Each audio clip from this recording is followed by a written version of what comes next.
So ನಾನು ಶಿವಶಂಕರ್ ಅವರ ಮನೆಗೆ ಬಂದ ತಕ್ಷಣ ತುಂಬ ಸರ್ಪ್ರೈಸಿಂಗ್ ಅಂತ ನನಗನ್ನಿಸ್ತು ಆ್ಯಸ್ ಅ ಜರ್ನಲಿಸ್ಟ್. ಯಾಕಂದರೆ ತುಂಬ ಪೊಲಿಟಿಷಿಯನ್ಸ್ ಮನೆಗಳಿಗೆ ಅಥವಾ ಆಫೀಸ್ಗಳಿಗೆ ಹೋದಾಗ ಸಂದರ್ಶನಕ್ಕಂತ ಹೋದಂತಹ ಸಂದರ್ಭದಲ್ಲಿ ನಮಗೆ ಅವರು ಕಾಣಿಸೋದೇ ಬೇರೆ ರೀತಿ. ಬಟ್ ನೀವು ಕಾಣಿಸೋದು ತುಂಬ ಡಿಫ್ರೆಂಟ್ ಆಗಿತ್ತು. ನೀವು ಇಷ್ಟು ಸುತ್ತಲೂ ಫೈಲ್ ಇಟ್ಕೊಂಡು ಬರ್ಕೊಂಡು ಅದರಲ್ಲೇ ಇನ್ವಾಲ್ವ್ ಆಗಿ ಕೂತಿದ್ರಿ. ಮತ್ತು ನಿಮ್ಮ ಪಕ್ಕದ ಚೇರ್ ಖಾಲಿ ಇತ್ತು, ಅದರ ಮೇಲೆ ಕುಮಾರಣ್ಣನ ಫೋಟೋ ಇತ್ತು. ಏನಿದು? ನಾನು ಬೇಸಿಕಲಿ ಅಡ್ವೊಕೇಟು. ನನ್ನ ಫಾದರು ಕೂಡ very much practising advocate. So now he is no more. So ನಾನು 2013 MLA ಆದಾಗ 3 ತಿಂಗಳಿಗೆ ಅವ್ರು ತೀರ್ಕೊಂಡ್ರು. ಸೊ ತದನಂತರದಲ್ಲಿ ನನ್ನ ತಂದೆ ನನಗೆ ಅಗಾಧವಾದ ಶಕ್ತಿ, ಅಗಾಧವಾದ ಶಕ್ತಿ. ಅವ್ರ ಆಶೀರ್ವಾದ ಇವತ್ತಿಗೂ ಅವ್ರು ಜೀವಂತವಾಗಿದ್ದಾರೆ ಅಂತ ನಾನು ತಿಳ್ಕೊಂಡಿದ್ದೀನಿ. ಹಾಗಾಗಿ ನಾನು ಯಾವತ್ತೂ ಕೂಡ ಏನು ಕೆಲಸ ಮಾಡಬೇಕು ಅದನ್ನ ರೆಡಿ ಮಾಡ್ಕೊಳ್ತೀನಿ. ರೆಡಿ ಮಾಡಿಕೊಂಡು ಅದ್ರ ಬಗ್ಗೆ ಚಿಂತನೆ ಮಾಡಿ ನಂತರ ವರ್ಕ್ ಮಾಡ್ತೀನಿ.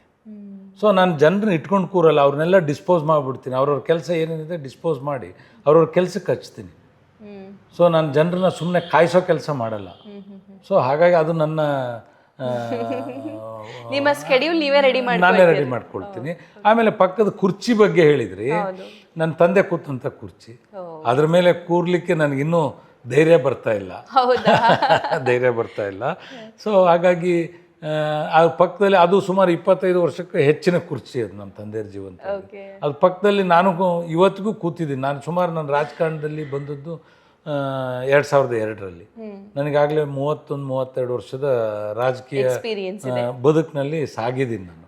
ಹಾಗಾಗಿ ಸಾಗಿದ್ರು ಕೂಡ ನಮ್ಮ ತಂದೆ ಶಕ್ತಿನ ನಾನು ಮೀರಿಸಲಿಕ್ಕೆ ಸಾಧ್ಯ ಇಲ್ಲ ಅಂತ ನಾನು ಅನುಭವದಲ್ಲಿ ಅಂದ್ಕೊಂಡಿದ್ದೀನಿ.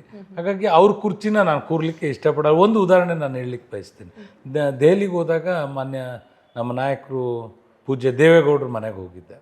ಹೋದಾಗ ಕುಮಾರಣ್ಣವ್ರನ್ನ ಭೇಟಿ ಮಾಡಿದೆ. ಒಂದು ಕುರ್ಚಿ ಖಾಲಿ, 2 ಕುರ್ಚಿ ಖಾಲಿ ಇದ್ವು. ನಾವು ಸ್ವಾಭಾವಿಕವಾಗಿ ಬರ್ರಣ್ಣ ಇಲ್ಲಿ ಕೂತ್ಕೊಳ್ರಿ ಅಂತ. ಇಲ್ಲ ದೊಡ್ಡವ್ರು ಕೂರೋದು ಅಂತ. ಆವಾಗ ಅಂದ್ಕೊಂಡೆ, ನಾನು ನನ್ನ ತಂದೆ ಬಗ್ಗೆ ಇಟ್ಕೊಂಡಿರೋ ಗೌರವ, ಅವರು ಅವ್ರ ತಂದೆ ಬಗ್ಗೆ ಇಟ್ಕೊಂಡಿರೋ ಗೌರವ ಖಂಡಿತವಾಗಿ ಎಷ್ಟು ಸೂಕ್ತವಾಗಿದೆ. ನಾನು ನಮ್ಮ ನಾಯಕರನ್ನ ಕಾಣದೇನೆ ನನ್ನ ಕೆಲಸ ಮಾಡಿದ್ದೀನಲ್ಲ, ನನಗೆ ಭಾಳ ಹೆಮ್ಮೆ ಅನ್ನಿಸ್ತು ಅಂತ ನನ್ನ ಮನಸ್ಸಿನಲ್ಲಿ ಅಂದ್ಕೊಂಡೆ.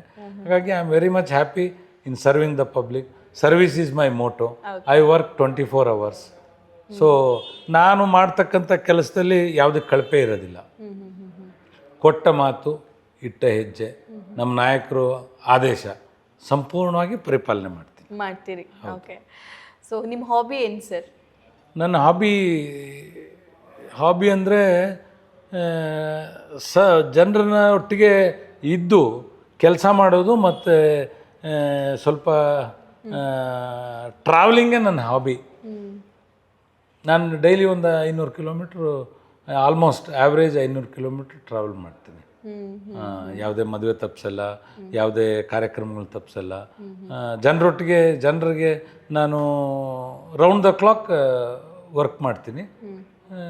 ನಾನು ಯಾವುದೇ PAಗೆ ನನ್ನ ಮೊಬೈಲ್ ಕೊಟ್ಟಿರೋದಿಲ್ಲ. ಯಾರೇ ಕಾಲ್ ಮಾಡಿದ್ರು ನಾನೇ ರಿಸೀವ್ ಮಾಡ್ತೀನಿ. ಆ ರೀತಿ ನನ್ನ ರಾಜಕೀಯ ಬದುಕಿನಲ್ಲಿ ಅಳವಡಿಸ್ಕೊಂಡಿದ್ದೀನಿ. ಹಾಗಾಗಿ ಎಲ್ಲರೂ ನನ್ನನ್ನು ಸ್ವಲ್ಪ ಮಟ್ಟಿಗೆ ಇಷ್ಟಪಡ್ತಾರೆ.